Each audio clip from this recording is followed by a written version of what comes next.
Good morning, students. Now, today we are going to discuss the third method to solve the pair of linear equation in two variables.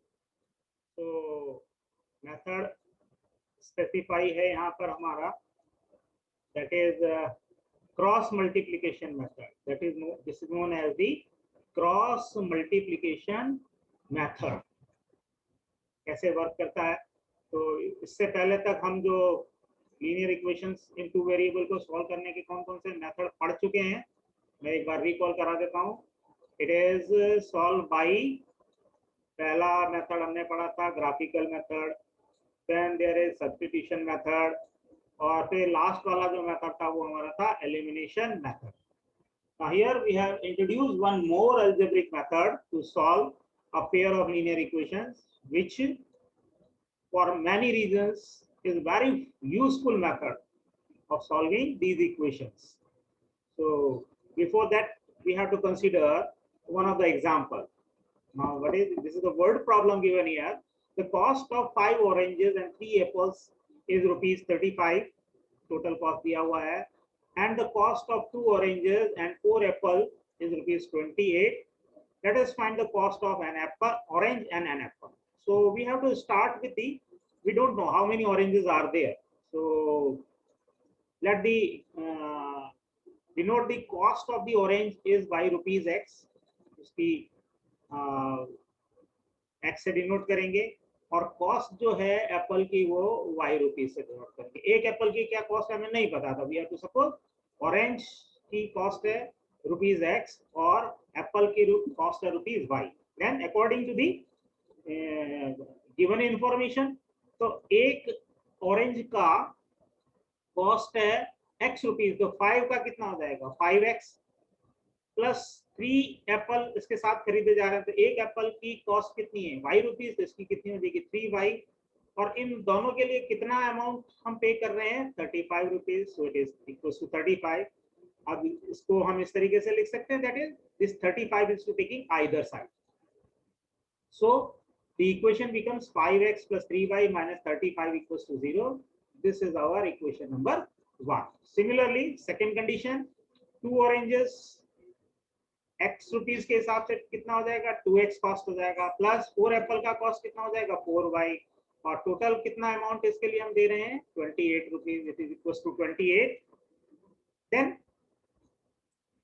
the equation becomes 2x plus 4y minus 28 equals to 0. This is our equation number 2. Now हम यहाँ पर elimination method को काम में लेंगे और इसको solve करके देखते हैं किस तरीके से. Use the elimination method to solve these equations. What we have to do, look at here, we want to equate the coefficient of y. अगर हम y के कोएफिशिएंट को इक्वेट करना चाहते हैं तो हमें इस इक्वेशन 1 को किससे मल्टीप्लाई करना होगा, अपोजिट जो कोएफिशिएंट है उससे मल्टीप्लाई कर देते हैं. यहाँ पर 4 है तो इक्वेशन 1 को 4 से और इक्वेशन 2 को हम 3 से मल्टीप्लाई कर देते हैं. तो देखिए 4 into 5 plus 4 into 3 plus 4 into minus 35 equals to 0. ये हमारी इक्वेशन 3 हो जाएगी after multiplying by 4 equation 1. Equation 2 becomes, it is 3 into 2x plus 3 into 4y plus 3 into minus 28 equals to 0. ये हमारी दूसरी इक्वेशन हो जाएगी. Now subtracting 4 from 3, 4 इक्वेशन को हम 3 में से सब्ट्रैक्ट कर देते हैं. तो हम क्या करेंगे, इसका साइन चेंज कर देंगे. यहाँ पर ये माइनस का हो जाएगा, ये माइनस का हो जाएगा, और यहाँ पर ये देखो ये प्लस प्लस साइन दिया था, एक बार हम क्या करते हैं इसको माइनस लिख देते हैं. ठीक है. नाउ व्हाट इज कॉमन, इन दोनों टर्म में से क्या कॉमन है, केवल x कॉमन आ रहा है. This x is common, take x common. तो यहाँ कितना बचेगा 5 into 4 minus 3 into 2 into x plus यहाँ से y कॉमन ले लेते हैं. यहाँ कितना कोएफिशिएंट बचेगा 4 into 3 and 3 into 4 plus 4 into minus 35, then minus sign, this minus sign and minus of 3 into 28 equals to 0. तो ये वाला जो टर्म है ये टोटल कितना हो जाएगा 5 4 कितना हो जाएगा, इट इज 20 minus इसको हम सॉल्व कर देते हैं, 3 to the 6 and it is into x, it is equals to x plus this becomes, ये वाली जो टर्म है 4 3 are 12 and minus 3 4 are 12 of y plus then minus 35 into 4 करेंगे, कितना हो जाएगा, ये हो जाएगा माइनस का 140 and this become minus into minus कितना हो जाएगा, प्लस हो जाएगा। तो जब हम इसको सॉल्व करेंगे तो प्रोडक्ट फाइंड आउट करेंगे, 8 3 कितना हो जाएगा 24 का 4 और 2 कैरी हो जाएगा, 3 2 6 6 और 2 कितना हो जाएगा 8, this is equals to 0।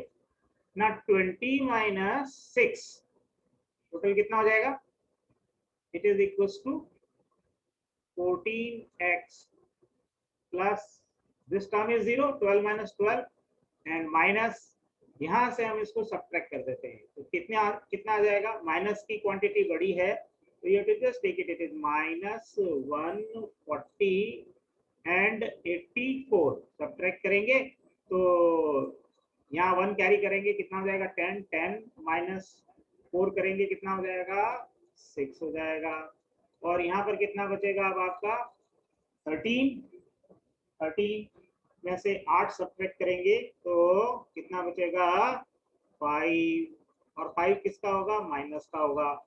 So this is equals to minus of 56 equals to 0। Then simplifying this one, this is 14x equals to this negative 56 taking to either side, if it becomes of 56, then this will implying that the value of x equals to 56 upon 14, and we know that 56 is exactly divisible by 4, 14 1 is 14 and 14 4 is 56, that means we are getting the value of x equals to 4। हमारे पास x की value कितनी आ जाएगी, 4 आ जाएगी, ठीक है। अब हमको y की वैल्यू फाइंड आउट करनी है, तो क्या करेंगे, हम इसको किसी भी एक इक्वेशन के अंदर पुट कर देते हैं। तो इक्वेशन 1 और 2 में किसमें पुट करें बताइए। So if we are putting the value of x in equation number 1, then what happen, equation 1 में पुट करेंगे, इक्वेशन 1 है हमारी 5x, तो 5 into 4x की जगह 4 लिखेंगे plus 3y and it is equals to कितना दिया हुआ है यहाँ पे 35, write down it is 35, this is implying that 3y equals to 35 minus, this is 5 4 का 20 प्लस का इधर साइड जाएगा माइनस का हो जाएगा, it is 20, that is equals to 35 minus 20 कितना हो जाएगा 15, and then finally we are getting the value of y is equals to, this is 15 by 3, so it is 3 1 is 1 and 3 5 is 15, so finally we are getting the value of y is equals to 5। ये हमारे पास answer है, that means तो एक orange का जो cost है वो कितना हो गया, cost of orange, cost of one orange, one orange is x, कितना है आया, x की value 4, it is equals to ₹4, and similarly cost of one Apple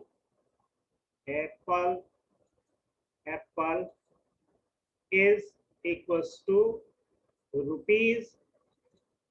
₹5। ये हमारा आंसर होगा। This is the way to finding the values of x and y। तो अब इसको क्रॉस मल्टीप्लिकेशन मेथड में किस तरीके से हम लिखेंगे या कन्वर्ट करेंगे कैसे, तो let us, we have to suppose, here it is. Let us now see how this method works for any pair of linear equation in two variable form. So general equation we have to taken here, a1x plus b1y plus c1 equals to 0. ये general equation है. a2x plus b2y plus c2 equals to 0. This is the general second equation, equation 1, and it is equation number 2.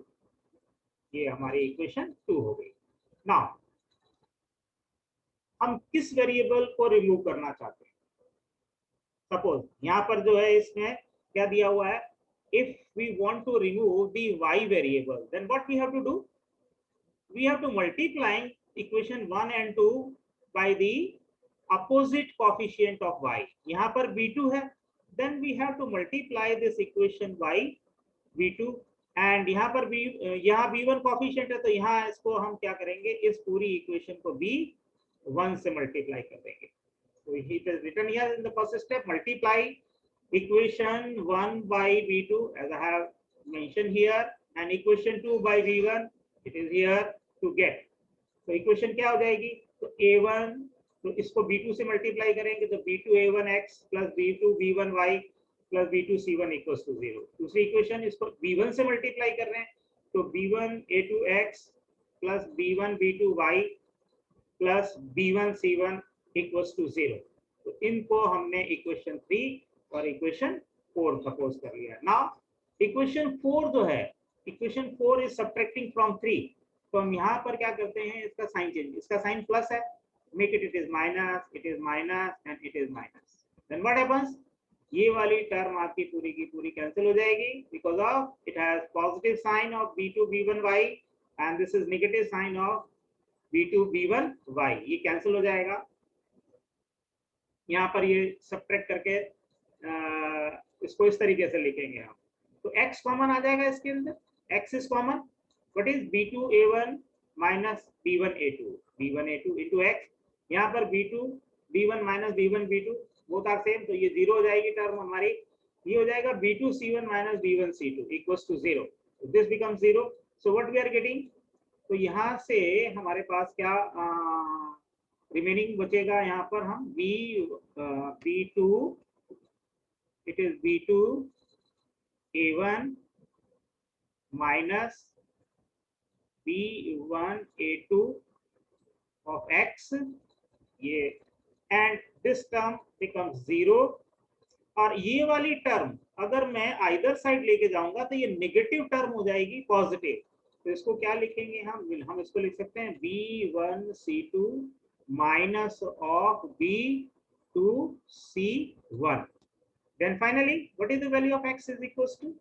So x is equals to b1 c2 minus b2 c1 upon ये x का coefficient यहाँ divide कर देते हैं. This is equals to b2 a1 minus b1 a2.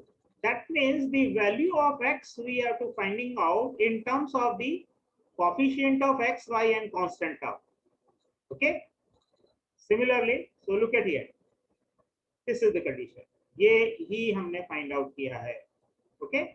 Condition क्या है हमारे पास? Condition is that कि डिनोमिनेटर का जो पार्ट है हमारा ये 0 नहीं होना चाहिए. तो कंडीशन आप अप्लाई करेंगे कि a1 b2 minus a2 b1 is not equals to 0, provided that the denominator part is not equals to 0. Now x की वैल्यू जो है या तो हम इक्वेशन 1 में पुट करें या 2 में पुट करें, then we are getting this value. The value of y is equals to c1 a2 minus a2 c2 a1 upon a1 b2 minus a2 b1. तो ये x और y की वैल्यूज हो गई. This is the value of x and this is the value of y. Now there are two cases arises. कौन कौन से होंगे? पहला केस में क्या हमने कंडीशन अप्लाई किया है कि ये जो डिनोमिनेटर का जो पार्ट है वो 0 नहीं होना चाहिए. तो इस केस के अंदर क्या हो जाएगा, if I am taking this a2 B1 either side, then what upon, हम इसको ऐसा लिख सकते हैं क्या, A1 B2 is not equals to A2, ये माइनस का है, आइदर साइड लेके जाएंगे A2 B1।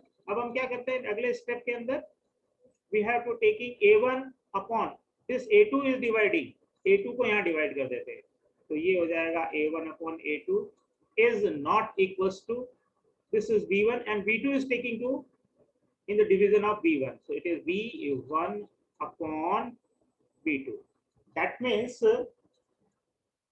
then the pair of linear equation has unique solution। अगर तो ये कंडीशन हो गई हमारी, पेयर ऑफ लीनियर इक्वेशन जो है वो intersect, unique solution, unique solution का मतलब क्या होगा, the lines are intersecting each other and we are getting one and only one solution in this case, okay। and the second one is if it is equals to 0 then what happens, अगर ये 0 हो जाए तो हमें क्या condition मिलेगी, here it is, इसको मैं इस तरीके से लिख सकते हैं हम, it can be written down, it is A1 B2 is equals to A2 B1, तो ये कंडीशन हो जाएगी अपनी A1 upon A2 is equals to, it is equals to B1 upon B2। That means what is A1 upon A2? A1 upon A2 is the ratio of coefficient of x। ये किसका ratio है, this is the ratio of coefficient of x and B1 upon B2 is the ratio of the coefficient of y variable, okay। Now substituting the values of A1 and B1, if we have to suppose ये जो ratio हमने find out किया है और इस ratio को अगर हम मान लें it is equal to same है रेशियो, तो किसी एक क्वांटिटी के बराबर होगा के, then what about the value of A1, तो A1 is equal to A2 के, हम ऐसा लिख सकते हैं A1 इक्वल्स टू फर्स्ट और लास्ट वाले से, तो A1 equals to it is K times of A2 and इस वाले को जब हम इक्वेट करेंगे तो क्या लिखेंगे हम, B1 is equals to this, B2 is multiplied to here, so it is K times of B2। तो A1 और B1 यहाँ पे देखिए, A1 and B1 की वैल्यू कहाँ सब्स्टिट्यूट कर दी हमने, इक्वेशन नंबर 1 में पुट कर दिया, then what we are getting, it is K times of A2x plus B2y plus C1 equals to 0।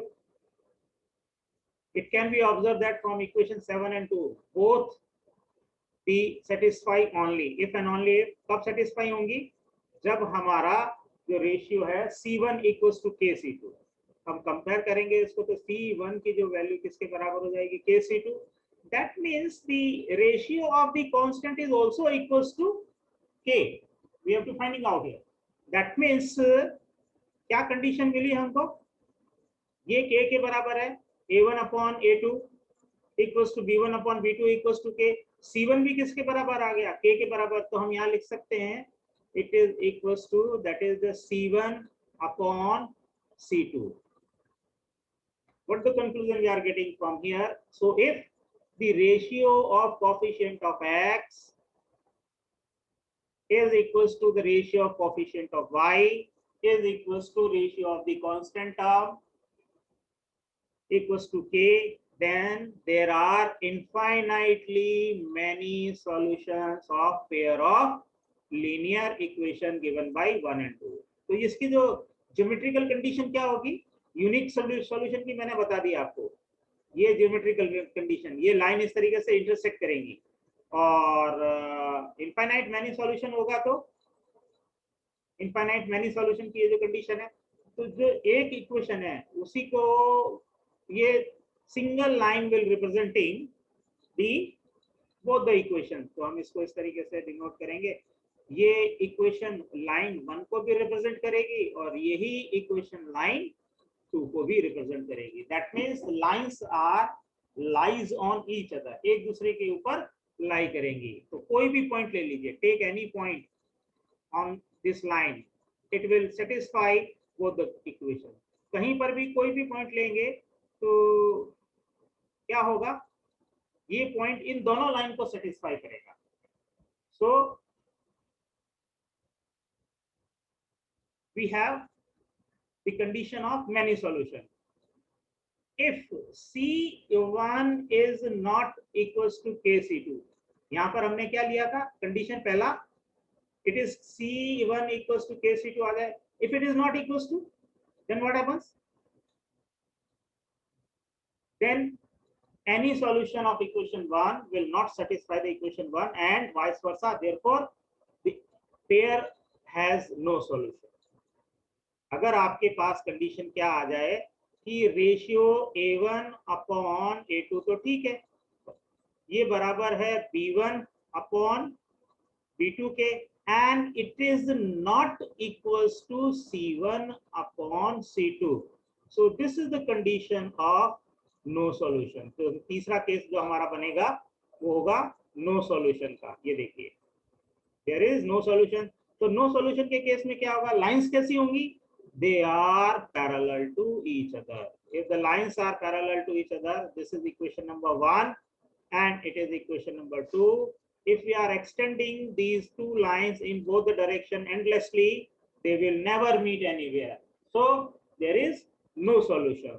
So these are the three conditions by which we can easily justify, or we can find without simplifying the equation, whether the equation has unique solution, it has infinite many solution, or it has no solution. So this is the ये test है एक तरीके का.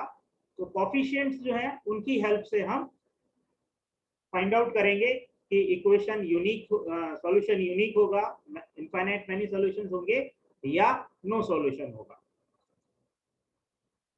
And equation 5 और 6 जो है हमारे पास, इनको किस तरीके से लिखेंगे, इस तरीके से आप, मैं लिख रहा हूं इसको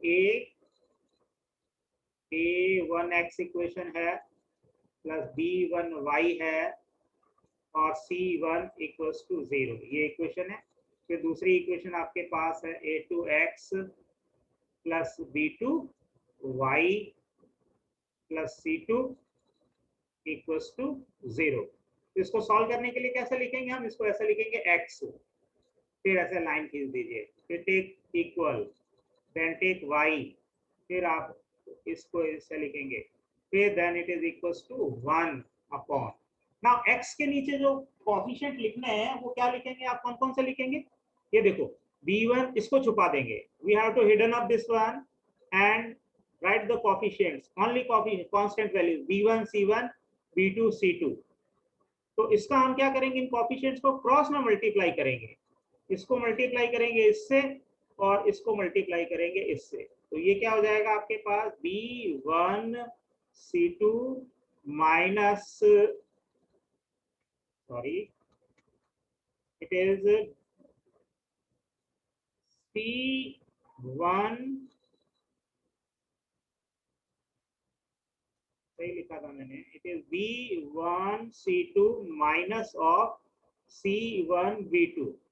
y के नीचे लिखना है तो हम क्या करेंगे, इसको छुपा देंगे, फिर a1, so we have to written down cyclic order में लेंगे यहाँ पे, c1 a2, it is c1 a2 minus a1 c2, और फिर कांस्टेंट के नीचे लिखना है तो ये a1 b1 और a2 b2, तो a1 b2, so we have to written down a1 b2 minus of b1 a2. ये इस इक्वेशन को रिप्रेजेंट कर रहा है और हमको फाइंड आउट करना होगा. तो हम इस तरीके से x को x, y और 1 लिख के इस तरीके से जो कोएफिशिएंट्स हैं उनको इस तरीके से लिखेंगे. तो कैसे करेंगे हम, b1 b2, x का जो कोएफिशिएंट है उसको छोड़ देंगे, b और c लिखेंगे, फिर आगे कंटिन्यूएशन के अंदर देखो a b c a b cyclic order के अंदर है, b के बाद c, c के बाद a, फिर a के बाद b. तो इस तरीके से लिख के फिर हम क्या करेंगे, इसका और इसका मल्टीप्लिकेशन फाइंड आउट करेंगे, b1 c2 then minus of b2 c1, minus of b2 c1. फिर y के लिए यहाँ पे c1 a2 minus c2 a1, here it is. Then अब 1 अपॉन में लिखना है तो ये 4 कोफिशिएंट से इनसे लिखेंगे। कैसे? पहले इसको लिखेंगे a1 b2 and then it is a2 b1। तो पहला आपको क्या लिखना है? पहला आप इसको ये लिखेंगे, इसको फिर माइनस करेंगे और ये आपके पास दूसरी टर्म होगी।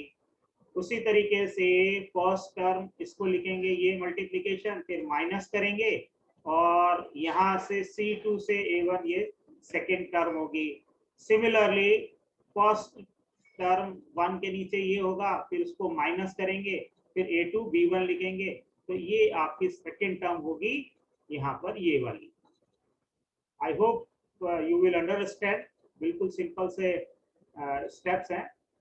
तो ये जो मेथड है जो हमारा, वो क्या कहलाता है? Cross multiplication method. देखिए क्रॉस कर रहे हैं हम, क्रॉस। तो आपको जब हम इसको सॉल्व करेंगे तो किस तरीके से करते हैं? हम एक्स बनाते हैं ना, एक्स में सबसे पहले हम ये वाला लाइन खींचते हैं एक्स। तो यहाँ से यहाँ तक ये हमारा पहला कैलकुलेशन का पार्ट होगा। फिर हम क्या कर देंगे? फिर इसको यहाँ से ऐसे करके ऐसे एरो लगा दीजिए, फिर माइनस करेंगे और यहाँ के जो कोएफिशिएंट्स हैं उनको लिखेंगे मल्टीप्लाई करके। तो ये क्रॉस मल्टीप्लिकेशन मेथड है। This is all about this method. इसकी जो प्रॉब्लम्स हैं वो मैं अगले जो टॉपिक है उसमें कवर करूंगा। सो this is all about from the cross multiplication method. Hope you will have an understanding. The remaining questions and the examples and problems from the exercise will be discussed in the next class. Thank you. Thank you very much.